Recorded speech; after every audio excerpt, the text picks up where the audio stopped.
또 이르시되 진실로 진실로 너희에게 이르노니 하늘이 열리고 하나님의 사자들이 인자 위에 오르락내리락 하는 것을 보리라 하시니라. 오늘 본문은 예수님께서 나다나엘을 만나시고 그를 제자로 부르시는 장면입니다.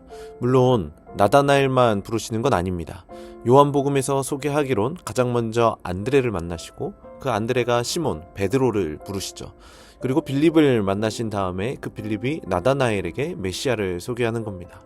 먼저 빌립이 나다나엘을 찾아 이렇게 소개하죠. 45절 보시면 빌립이 나다나엘을 찾아 이르되 모세가 율법에 기록하였고 여러 선지자가 기록한 그 일을 우리가 만났으니.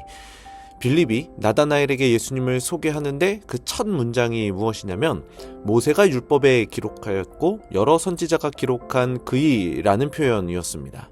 이 표현을 통해서 평소에 나다나엘이 무엇에 관심이 있었고 무엇을 기대하며 살아왔는지를 알 수 있습니다. 나다나엘은 성경을 연구하고 묵상하는 것을 좋아했고 그 성경에서 말하고 있는 메시아를 만나는 것을 소망하며 살았던 사람이었습니다. 그리고 나다나엘이 성경에 관심을 가지고 있었다는 것을 예수님의 이 표현을 통해서도 알 수 있는데요. 48절 뒷부분에 보시면 예수님이 이렇게 이야기하십니다. 빌립이 너를 부르기 전에 내가 무화과나무 아래에 있을 때에 보았노라. 여기서 나오는 무화과나무 아래는 보통 성경을 연구하고 묵상하는 장소였습니다. 예수님께서 나다나엘을 부르시고 그를 알아보실 때 가장 먼저 캐치한 나다나엘의 모습은 성경을 연구하던 모습이라는 거죠. 우리는 이 모습을 통해서 예수님을 만날 수 있는 자리가 바로 성경을 가까이 하는 자리임을 알 수 있습니다.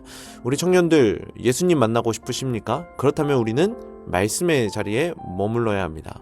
그런 차원에서 솔라 스크립추라로 하나님의 말씀을 가까이 하기 위해 올 한 해 달려가는 우리들은 나다나엘과 같은 자들이 될 수 있는 거죠. 더욱 나다나엘처럼 말씀 안에 살아가는 홀리시드가 되길 소원합니다. 그런데 예수님을 만난 나다나엘에게 예수님께서는 단지 예수님을 만나는 것 이상의 복이 있다라고 전해주고 있다는 겁니다. 49절 보시면 나다나엘이 대답하되 랍비여 당신은 하나님의 아들이시오 당신은 이스라엘의 임금이로소이다 라고 이야기하죠. 참 멋진 고백입니다. 그런데 예수님께서는 그 고백 위에 덧붙여서 이렇게 말씀하십니다. 50절에 보니까 더 큰 일을 보리라. 그렇다면 여기서 말하는 큰일, 이 큰일은 무엇일까요? 51절에 그 힌트가 등장하는데요. 하늘이 열리고 하나님의 사자들이 인자 위에 오르락내리락 하는 것을 보리라. 이 표현을 통해서 하늘이 열리는 것을 보게 되죠. 그리고 하나님의 사자들이 오르락내리락 합니다. 이 말씀은 예수님께서 하늘과 땅에 중보자의 역할을 감당하신다는 것을 의미할 겁니다. 그러니까 예수님께서 말씀하신 더 큰 일은 놀라운 기적, 놀라운 하나님의 일하심 이게 아니라는 겁니다. 더 대단한 체험 이런 게 아니라는 거죠. 이 말씀은 예수님이 누구신지를 더 깊이 알게 된다라는 말씀입니다.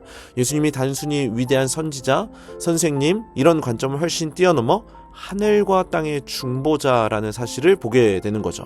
결국 정리해보자면 예수님이 이 땅에 오셔서 우리에게 찾아오셨는데 그 찾아오신 이유가 우리를 하늘과 연결시켜 주시기 위함이라는 거죠.